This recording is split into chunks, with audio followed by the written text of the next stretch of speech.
Co když vám řeknu, že někde na světě domov znamená dřevěnou bednu bez oken? Že pro miliony lidí není otázkou, kde bydlet pohodlně, ale kde vůbec přežít? V éře luxusních výškových budov a realitních spekulací roste fenomén, který bere dech – rakvové byty. Prostory tak malé, že se v nich nedá ani postavit. Bez světla, bez soukromí, bez budoucnosti. V tomhle videu vás vezmeme na cestu temnými zákoutími světových metropolí.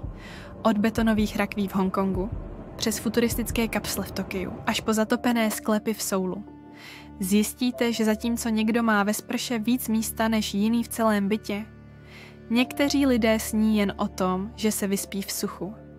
Odebírejte kanál Příběhy bydlení, pokud chcete vidět tvář reality, o které se mlčí. Dejte like, pokud vás tohle video zarazilo. A napište do komentářů. Dokázali byste přežít v prostoru menším než kufr na kolečkách? První město, do kterého se podíváme, je Hongkong. Město peněz, neonů a lidských klecí. Ano, v zemi s jednou z nejvyšších cen nemovitostí na světě se lidé doslova zamykají do drátěných klecí. Obytný prostor 2 až 3 metry čtvereční. To je méně než vězeňská cela. Uvnitř najdete matraci, plastový box a někdy i ventilátor. Cena? $300 až $400 měsíčně. Za co? Za přežití. Protože volba je jasná. Buď klec nebo ulice. Ve stísněných bytech žijí staříci, pracující i mladí. Důstojnost? Odhozená s botami před dveřmi. V roce 2021 označila Organizace spojených národů tyto podmínky za nelidské. Výsledek? Ignorace. Počet rakvových bytů roste a s ním i počet těch, kdo už dávno zapomněli, jak vypadá obloha z okna. Nyní se přesuneme do Japonska, země technologií, čistoty a efektivity. A také kapslí. Kapslové hotely kdysi nabízely krátký odpočinek, dnes se z nich stávají domovy. Prostor 2x1x1 metr. Žádná okna, žádná kuchyň, žádný život. Jen LCD obrazovka a ventilátor. Lidé tu bydlí roky. Lékaři, IT specialisté, obchodníci. Pracují 14 hodin denně, spí v krabičce. Ráno znovu do koloběhu. Jako roboti bez úniku.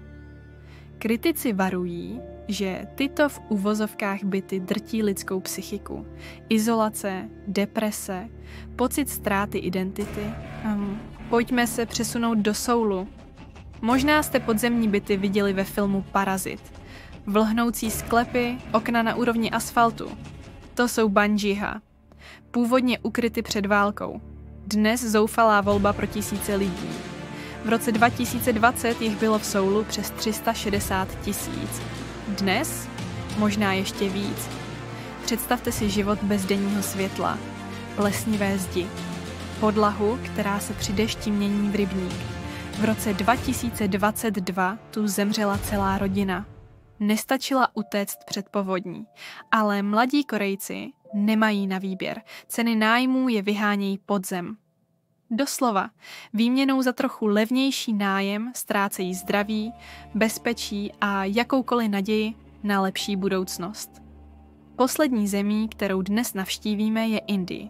Země, kde bydlení znamená jen časově omezený přístup k posteli. V takzvané sleeping shifts se 3 lidé střídají v jedné posteli podle pracovní doby. 8 hodin spánku, 8 hodin práce, 8 hodin čekání, pak znova. Dělníci spí ve vlnitém plechu nebo dřevěné krabici, bez soukromí, bez hygieny. V letních vedrech se prostor mění v troubu. Ale pro někoho z venkova je to jediná šance vydělat na živobytí. Tady už nejde jen o rozměry bytu. Jde o absurditu systému, který člověka zredukoval na cyklus spánku a dřiny. A to všechno v zemi, kde jen pár metrů dál stojí mramorové paláce. Tohle není sci-fi, to je realita. A otázka zní, jak jsme se jako civilizace dostali až sem? Kdy se domov proměnil v díru, kde se jen přežívá? Rakvové byty nejsou extrémem, jsou důsledkem. Důsledkem selhání politiky, lidskosti i základní empatie. a varováním, protože tohle není jen problém Hongkongu, Soulu nebo Indie. Tlak na prostor, ztráta soukromí, cenová nedostupnost. To všechno se děje i u nás, takže se ptejme. Ne jestli, ale kdy se i naše města změní v labirinty rakví pro živé. Pokud vás tohle video zasáhlo, odebírejte příběhy bydlení a sdílejte ho dál. Dejte like, pokud věříte, že domov by neměl být luxus. Napište do komentářů, jak by podle vás mělo vypadat bydlení budoucnosti. Pro všechny, nejen pro vyvolené.